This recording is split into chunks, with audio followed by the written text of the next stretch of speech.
औज़ुबिल्लाहिमिनश्शैतानिर्रजीम बिस्मिल्लाहिर्रहमानिर्रहीम। आज मेरा एक प्रेस कॉन्फ्रेंस का एक मेरा मकसद है। जैसा मैं आज जनता के सामने जो ये तफसीलात बयान और तफसीलात बातें कुछ जनता के दरबार में रखना चाहता हूँ और जनता की अदालत के अंदर, इसलिए मैं प्रेस कॉन्फ्रेंस ले रहा हूँ। तो एक बात मेरे समझ में नहीं आ रही है, ये इनको या मेरे से डर लग रहा है या इनकी नाकामी की वजह से, इनको डर लग रहा है या फिर मेरे से डर लग रहा है। मुझे तो लगता है इनको दोनों से डर लग रहा है।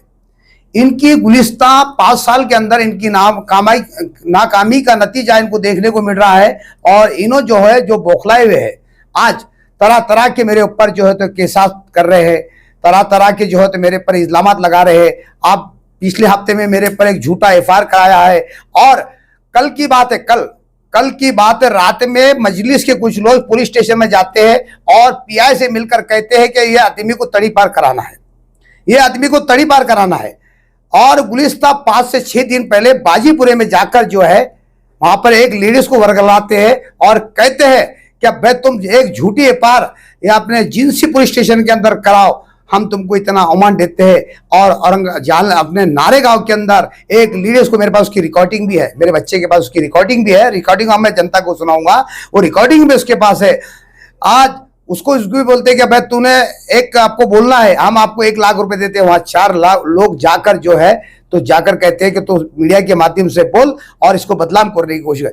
अरे तुम जितना बदनाम करोगे अल्लाह उतना उरूज पर मुझको लाएगा। और इतनी जनता के अंदर मेरी तमाम मोहब्बत उनके अंदर बैठेंगी क्या भैया नाजायज यानी ना हक आदमी को सता रहे हो, यानी इनके ऊपर जुल्म और ज्यादती कर रहे हो। लेकिन आज तुम्हारी नाकामी की वजह से जनता तुम्हारे से नाराज है। आज क्या बात है, जनता नाराज क्यों है? जब तुमने विकास किया तो तुमको डरने की जरूरत नहीं है। जब जनता के अंदर तुम थे, जनता के अंदर पूरी मजलिस के अंदर जनता का पूरा जायजा तुम लेते थे, तुमको डरने की जरूरत नहीं। मत डरो मत तुम।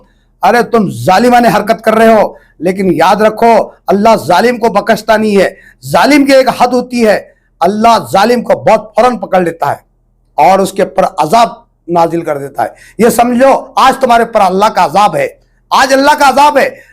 यानी उस वक्त अल्लाह की रहमत इस वजह से तुम पर थी कि पूरे मुसलमानों ने तुम्हारे रोजा रखकर, यानी उनको एहतिकाफ में बैठकर तमाम 2-2 रकात नमाज का पढ़कर तो तुम्हारे लिए दुआएं करी थी। 6 वक्त तुम्हारे ऊपर रहमत नाजिल हुई थी। लेकिन आज मैं इसलिए इलेक्शन में खड़ा हूं, जब मैं 6 महीने से पूरे मार्केट में घूम रहा था और पूरा जायजा पूरा सर्वे ले रहा था, तो तकरीबन यहाँ पे 80% लोग तुम्हारे जो मुखालिफ थे। चाहे तो अगर से उन्होंने कहा कि भाई कोई मुसलमान कैंडिडेट खड़ेगा तो हम उसके समर्थन में सिर्फ जायजा लेता था, मैंने इरादा नहीं किया था, मैं जायजा ले रहा था, सर्वे कर रहा था मार्केट के अंदर। मैं आने वाला वक्त में कैसा खासदार चाहिए, ऐसे मेरा सर्वे चालू थी। तो सर्वे के अंदर समझ में आया कि 80% मुसलमान आपसे नाराज है। 80% नहीं बल्कि मैं बोलूंगा 90% मुसलमान, 90 मुसलमान। उन्होंने कहा कि भाई अगर से हम तो आने वाले इसको वोट नहीं देंगे, चाहे फिर हम किसी भी पक्ष का खड़े रहो, किसी का भी पक्ष खड़ा हम उसको वोट देंगे। तो फिर हमने कुछ मीटिंग लिए और कुछ कहा कि भाई ठीक है, मेरा इरादा इंशाल्लाह मैं खड़े जाऊंगा। तो उस बुनियाद पर मैं इलेक्शन में खड़ा हूं। ये जनता के हित के अंदर, जनता के मशवरे के साथ में इलेक्शन में खड़ा हूं। अगर से तुम्हारे में दम है, चाहे इन्हों तड़ी पार मुझे करा दे, चाहे मुझे जेल भिजवा दे, पर 100% में इलेक्शन लड़ूंगा। इतिहास गवाह है, इस बात का इतिहास गवाह है।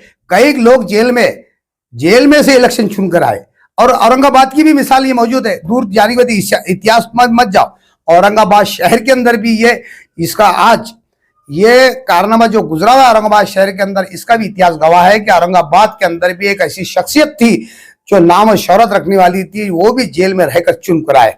तो मेरे को तो अल्लाह की मदद है और जनता की साथ है और माँ बहनों की दुआई भी है। जहाँ वहाँ मुझे जो इस्तेकबाल प्रोग्राम मेरे हो रहे हैं, हर जगह के मुझे बुलाया जा रहा है, हर इसमें मेरा तो नाम चर्चा चल रहा है। इसलिए अगर से तुमको लड़ना है, अगर से तुम अपनी भलाई चाहते हो, तुम जितना जुल्म करेंगे जनता मेरे उतनी फेवर में आएगी। तुम जितने मेरे पर केस करोगे जनता उतनी मेरे फेवर में आएगी। तुम जा मेरे ऊपर जुल्म करेंगे और अल्लाह फौरन तुमको पकड़ लेगा और तुमको जलील कर देगा। मैं तो अल्लाह के ऊपर छोड़ रहा हूं, मेरे परवरदिगार है जो तो आपसे हिसाब लूंगा। मैं आपको बुराई नहीं कर रहा हूं, लेकिन जनता ने ये जो फैसला लिया है ये जनता का फैसला है। मैं आपकी बदनामी नहीं कर रहा हूं साहब, मेरे को आपकी बदनामी की जरूरत नहीं है। और रहा सवाल, आपने मुझे छेड़ा था, आपने मुझे छेड़ा था। मैंने एक ऐलान किया था प्रेस कॉन्फ्रेंस के जरिए से कि भाई मैं इलेक्शन लड़ रहा हूं, संविधान में सबका हक है, सब अधिकार है, यानी बेटा भी अपने बाप के खिलाफ लड़ सकता है। लेकिन आज मैं इलेक्शन में खड़ा हूं, आपको इतनी जलन पैदा, भाई आप चाहते कि सिर्फ हम ही एक मुसलमान हैं, हम मुसलमान नहीं है? हम मुसलमान नहीं है क्या? हम ईमान वाले नहीं है? हमने कलमा नहीं पढ़ा? अरे हम तो अल्लाह के फजल कर हम सुन्नत तरीके पे जिंदगी गुजारते हैं। और हमारे दिल के अंदर जो तड़प है, जो आज मैंने मेरे जेबों से भी अल्हम्दुलिल्लाह कई लोगों के मैंने खिदमत किया हूं। आपको जो आरोप लग रहे हैं उनके लिए क्या कहेंगे आप? क्या आरोप लग रहे मेरे पे?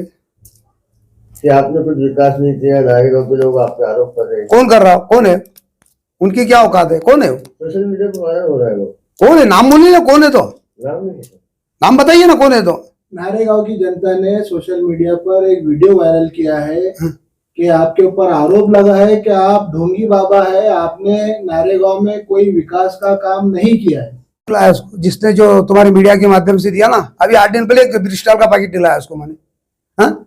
और आज वो जो टिका हुआ है ना, अल्हम्दुलिल्लाह, ये जो घर है ना, सिर्फ मेरी बदौलत है, मेरी बदौलत है घर आज भी। ये नहीं 1000 लोग बोलेंगे, मुझे उसके तफसीर, उसका मेरे को नाम ही नहीं लेना है, वो कौन है, इसकी क्या औकात है, उसकी औकात क्या है मेरे सामने, हाँ? 4-5 लोग जो है, तो आज बताओ तुम, 8 दिन पहले मैं सोच रहा था 8 दिन पहले उसको तो सिगरेट का पैकेट मैंने दिलाया शाइन होटल के नीचे गड्ढे के अंदर, सिगरेट का ब्रिस्टल पैकेट मैंने दिलाया। और इसके पास ये प्रेस कॉन्फ्रेंस को मामला, पैसे कहां से आ गए? जिसको खड़ा करा उसको 500-500 रुपए कहां से आ गए? जिसको बाजू में बिठा के 500-500 रुपए देके उनको बुला कर जो, तो वो तो नहीं जा रहे थे। मेरे बच्चे को बोलो हम नहीं जा रहे थे, बलजबरी लेके गए, हम नहीं जा रहे थे, अल्लाह की कसम, रमजान का महीना, बोले हम नहीं जा रहे थे, लेकिन बलजबरी पकड़ के लेके गया बोले, लेकिन जाना पड़ा क्योंकि महल्ले का मामला रहता। चलो भाई, लेकिन दिल में मोहब्बत उनके, हमारे लिए दिल में मोहब्बत है, वो गए जरूर, लेकिन जो नारेगांव की जनता है ना, रहा विकास का सवाल साहब, पूरी मीडिया के अंदर 64 सोशल मीडिया के ट्यूबर यानी यूट्यूबर थे, 64 थे, 64 पूरे 64 थे, पूरे 64 ने मेरा नारेगांव का पूरा मीडिया के से कवर किया था, पूरा उन्होंने कवर किए थे, मैंने विकास किया साहब। एक ट्रैक्टर डालने के बाद हजारों की, इसमें ढोल ताजे के साथ में इतना बड़ा हजारों का फूल, यानी भाई उन्होंने तो कम से हजारों के फूल लाए थे।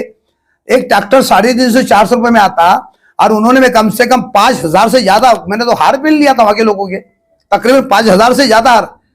तो एक ट्रैक्टर डालने के वास्ते लोगों को 5000 रुपए का हार पहनाएंगे, ये कौन सी बात है? अरे मेरा जंक्शन, मेरा जंगी इस्तेकबाल किया गया था नारेगांव के अंदर, मैंने वो विकास किया। अरे एक बार नहीं किया, मैंने तकरीबन गुलिस्ता 3 साल पहले भी जो है तो रोड का काम किया था, आपके मीडिया के माध्यम से वो भी आया था। गुलिस्ता पूरे रोडों का काम किया था मैंने, मुरम डालने का काम, वो भी हाईवे के साथ में, बड़ा हाईवे लाया था, हेवा लाया था, ये छोटे मोटे ट्रैक्टर नहीं लाया था। एक हेवा जो है तो 4500 का आता साहब, 100 से ज्यादा डाला मैंने वहां पे, 100 से ज्यादा मुरम डाला, जिसे भी घुमाया उसके ऊपर रूलर घुमाया और उसकी मजबूती के साथ भी किया। अरे तुम काम करने वाले को, नेकिया काम करने वालों को रोकते हो, उसको बदनाम करते हो। अरे अल्लाह तुमको गारत करे। और तुम्हारा जो एक वीक पॉइंट है, 4 मेरे पास वीक पॉइंट, अगर से एक वीक पॉइंट भी अगर से मैं मार्केट में तुम्हारा वो आदमी को बुला लू ना तुमको बिल्डिंग रहेंगी, ना तुम औरंगाबाद जिले की बात छोड़ो, तुम महाराष्ट्र छोड़ना पड़ेगा आपको। लेकिन मैं किसको जलील नहीं करूंगा, मैं किसी को जलील नहीं करूंगा। मेरे अंदर, मेरे खून के अंदर अल्लाह ने वो सिफत दिया, मैं वो बाप की औलाद है जिसने, मेरे बाप ने बड़ी मेहनत और बड़ी मशक्कत से मुझे पाला है, मैं उसकी नस्ल से हूं। और ऊंचे खानदान से मैं ताल्लुक रखता हूं, जिसके मेरे दादा मराठवाड़े के सबसे पहले आलिम दीन थे, कई हजारों खेड़ों के अंदर उनकी तालीम है साहब। पहले आलिम की मैं पोता हूं, मराठवाड़े के अंदर एक पहले आलिम थे जिसका मैं पोता हूं साहब। मैं वो खानदान से ताल्लुक रखता हूं, मैं ऊंचे खानदान का हूं, मैं किसी गिरी खानदान का नहीं हूं जो कहीं भी कुछ भी बक दे। अरे तुम बाइट देना है तो तुम बोलते बैठ देने का, बैठ, तुमको बैठ भी नहीं, बाइट भी बोलते नहीं आती। हाँ, लोगों को बोलते आप मेरे को आज बैठ देने की, हाँ, बिरेट नहीं, बैठ नहीं, बिरेट देने की, बिरेट। अरे कौन सा बिरेट, कौन सी बिरेट खाने का भाई तुम्हारा? लोगों को बोलते मेरे को आज आजा, तुमको मेरे को एक बिरेट देने की, मीडिया वालों बोलते एक बिरेट देने की। तुम अरे बोलो, तुम बोलना सीखो पहले। और तफसीलात तुमको अगर से मेरे को फंसाने का था, जो टेक्निकल केस के अंदर तुमको फंसाने का था, एक वकील से राय लेते थे, एक वकील से राय लेते थे क्या वकील साहब ये आदमी को फंसाना है हमको, लेकिन वो टेक्निकल ना, पुलिस वाले भी बोल रहे हैं टेक्निकल, वकील भी हंस रहे और जनता भी हंस रही, तुम्हारा मजाक हो गया साहब। कम से कम टेक्निकल बनाते थे तो पब्लिक कंफ्यूज रहती थी। एक प्लानिंग के साथ में वकील को लेके प्लानिंग के साथ तुम तो यानी भाई गए वहां पे चार पांच जने गए, तुम्हारे इमाम मजलिस के कुछ लोग, वहां के कुछ नारेगांव के कुछ 2-4 लोग। अरे भाई मुखालिफ तो कहीं भी रहते हैं, हाँ, और जलता हुई है जो सामने वाली की बराबरी नहीं करता है। तुम्हारे में ताकत है, तुम बराबरी से लड़ो, ये वक्त बताएगा कौन हारा कौन जीता। इल्जाम है क्या मजलिस के अपोजिशन वालों ने तुमको सुपारी देकर खड़े करने की साजिश है? साबित कर दो, हम तो भी साबित करेंगे। अरे भाई हम तो भी साबित करेंगे, और पूरा औरंगाबाद जानता तुमको चंद्रकांत खैदे ने पैसे दिया था, हम साबित भी कर देंगे तुम्हारे। और तुम्हारी डील कहाँ हुई, कौन से होटल में हुई, क्या पूना में हुई, क्या औरंगाबाद में हुई, क्या तुम्हारे कलेक्टर ऑफिस के अंदर किसी के ऑफिस में हुई, ये तो हम साबित कर देंगे, हम साबित कर देंगे। आप आपकी पर्सनल दुश्मनी को मस्जिद से जोड़ रहे हैं। मेरे अल्लाह गवाह है, अल्लाह का रसूल है, मेरे कोई वो आदमी से मेरे कोई पर्सनल दुश्मनी नहीं है और ना मैं रखूंगा। और एक ईमान वाली की शान होती है, किसी से 3 दिन के अंदर कोई किसी से बात ना करे, वो कुफ्र तक पहुंच जाता है, वो कुफ्र तक पहुंच जाता है। मैं एक ईमान वाला हूं, मैं तो सलाम करूंगा, मैंने सलाम करूंगा। एक ने अल्लाह गवाह है, अभी शाह बाजार के अंदर एक ने 1 दिन पहले मेरी बाइट दिया, मेरे मुखालिफ दिया, मैंने उसको सलाम किया हूं, मैंने उसको सलाम किया हूं। आज शकील नवाब साहब जो पुराने यहाँ के औरंगाबाद के, वो गवाह है इस बात के, मैंने सलाम किया हूं। क्योंकि एक ईमान वाली की शान होती है, तुम दुश्मन को भी सलाम करो, हो सकता है उसके दिल में रहम और मोहब्बत आ जाए, तुमको गले लगा ले। जो लोग आपके खिलाफ कैमरे के सामने आ रहे हैं वो मस्जिद के हैं या नहीं है, आपको उसकी गारंटी है? आप तुम एक बताओ, जो मेरे खिलाफ आए, आप तुम लोग बोलते ए टीम बी टीम मार्केट में बोलते हैं। अब इनने बाइट के अंदर कहा सामने वाले ने कि भाई मैं दूसरे पार्टी का कार्यकर्ता है, मुझे मालूम है वो बीजेपी का कार्यकर्ता है। एक बीजेपी का कार्यकर्ता एक मजलिस का जो है तो बाइट के अंदर दे रहा कि मैं प्रचार कर रहा हूं, तो इसमें क्या समझ में आएगा? एक बीजेपी का कार्यकर्ता, जो बीजेपी का कार्यकर्ता है, पूछ लो मार्केट में किसका कार्यकर्ता है करके, किसी को भी पूछ लो ये किसका कार्यकर्ता है। एक बीजेपी का कार्यकर्ता एक मजलिस की प्रचार कर रहा, तो हमने क्या समझना इसको हमने क्या समझना? असल मकसद ये है, ये बराबर है, बीजेपी भी इनको सपोर्ट करती, तुम लड़ो, हम वोट खींचते, तुम इधर के खींचो, हम इधर के खींचते। लेकिन याद रखो, जनता तुमसे नाराज है, जनता तुमसे खुश होती थी तो तुम बौखलाए नहीं जाते थे। और तुम तरह तरह के, और तुम जितना मेरे पर केस करोगे, तुम जितने केस करोगे, तड़ी पार करोगे, मेरे ऊपर जुल्म ज्यादती करेंगे या मेरे ऊपर हमला करोगे, और एक बोलना था, सुनो, जितना हमला करोगे उतनी जनता मेरे करीब आएंगी, जनता को उतनी मोहब्बत मुझसे बढ़ेगी, और अल्लाह मोहब्बत डालेगा उनके दिलों के अंदर, अल्लाह उनके अंदर मोहब्बत डालेगा। ये जाहिर होता है अपनी बात से कि जो लोग आपके खिलाफ है वो एमआईएम के नहीं बीजेपी के हैं। जाहिर बात है, नहीं मजलिस की भी है, ये मिली भगत है ना, बोल रहा ना, कुछ इसके अंदर बीजेपी के लोग हैं मिले हुए, और कुछ लोग एमआईएम के हैं, जो कमेटी के अंदर भाई मुसलमान है, मत ऐसा करो, ये मुसलमान है। अरे भाई कमेटी में डालने वालों जरा समझ जाओ, मरना तुमको भी है। अगर से तुम रमजान के महीने में किसी के बारे में बदगुमानी लाना हराम है बदगुमानी लाना। तुम रमजान के महीने में किसके बारे में गलत डालते हो कमेंट, और तुम कितना भी कमेंट डालो, जितना कमेंट डालोगे उतना मैं उरूज पे आऊंगा। इसमें समझ में आ जाता तो तुम्हारे अंदर घबराहट है। लोकसभा इलेक्शन में दूसरी पार्टियों के भी उम्मीदवार खड़े होने वाले हैं, तो आपने उनके खिलाफ ज्यादातर बोलते नहीं है, ऐसा भी आपका आरोप है, आप सिर्फ मजलिस के खिलाफ ही क्यों बोलते हैं? ये गलत बात, उन्होंने मेरे खिलाफ बोला नहीं, चंद्रकांत खैरे ने मेरे खिलाफ बोला नहीं, भागवत खराड़ ने मेरे खिलाफ बोला नहीं, तुम्हारे आज जो दिगर पार्टियां उन्होंने मेरे खिलाफ बोला नहीं।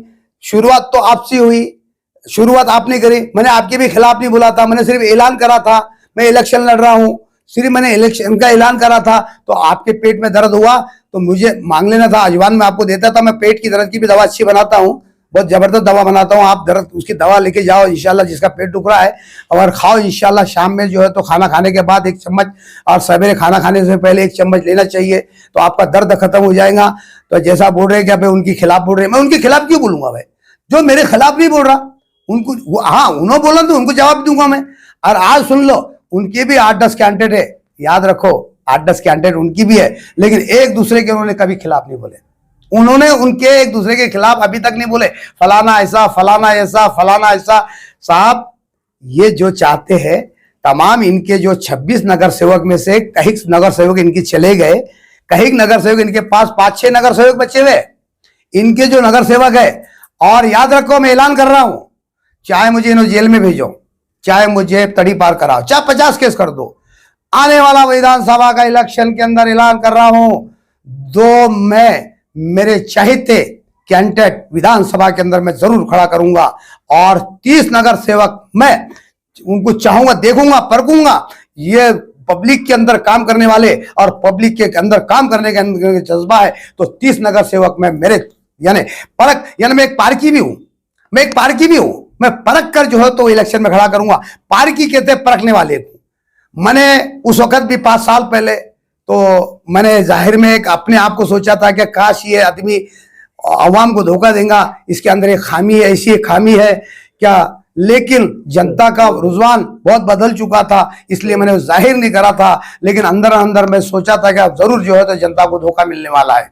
आपको मजलिस से ऐसी क्या नाराजगी है? मजलिस के नुमाइंदे अच्छा काम कर रहे हैं, खासदार इम्तियाज जलील सारे जिले में विकास का काम कर रहा है, आपको ऐसी क्या नाराजगी है? कौन बोला नाराजगी? मेरे को कहा कौन बोला? कौन बोला? मिलजुल के ये मसले को हल करें। कौन बोला मेरे को मजलिस से नाराजगी करके? मैं कहा नाराज हूँ भाई? जनता नाराज है। अरे मैं कहा नाराज है? मैं, जनता नाराज है। अरे जनता की चाहत पे मैं खड़ा हूँ, मैं कहा नहीं, मैं तो नाराज नहीं हूँ, मेरे को कोई नाराजगी नहीं। अरे ईमान वाला नाराज थोड़ी होता है। अरे भाई जल्दी तुम्हारे जो मसले रहते, जो तुम्हारे मसले रहते, इसलिए जो जनता जो तुमसे नाराज है ना, तो जनता नाराज क्यों है? तुमने कभी वैजापुर में जाकर ढाक के नहीं देखा?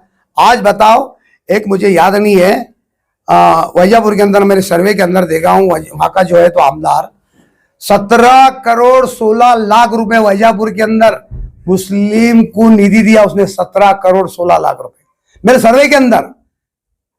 17 करोड़ एक आमदार, वहां का शिवसेना का एक आमदार, शिवसेना का एक आमदार 17 करोड़ 16 लाख रुपए जब वहां पे निधि देता है तो तुम खासदार हो। एक मुसलमानों को निधि दिया उसने, अरे दरगाह को निधि दिया उसने, वहां के रोडों को निधि दिया उसने, वहां के डीएनएस को निधि दिया उसने।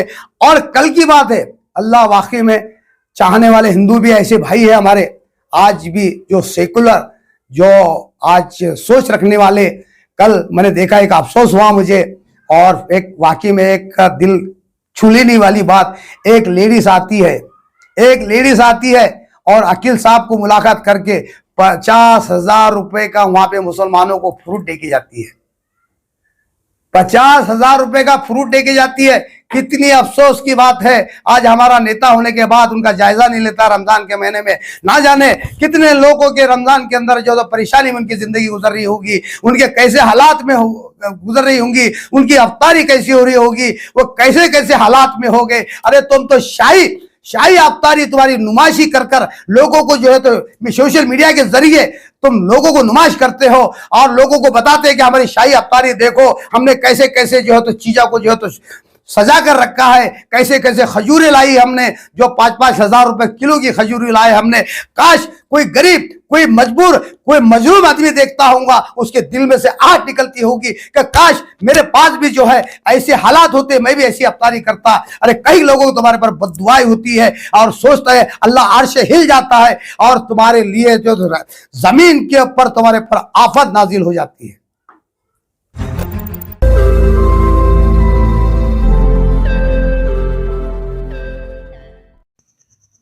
रोज नई खबरों को देखने के लिए हमारे औरंगाबाद समाचार चैनल को सब्सक्राइब कीजिए और नोटिफिकेशन पाने के लिए हमारे बेल आइकन को दबाइए ताकि हर खबर की नोटिफिकेशन आपको मिलती रहे।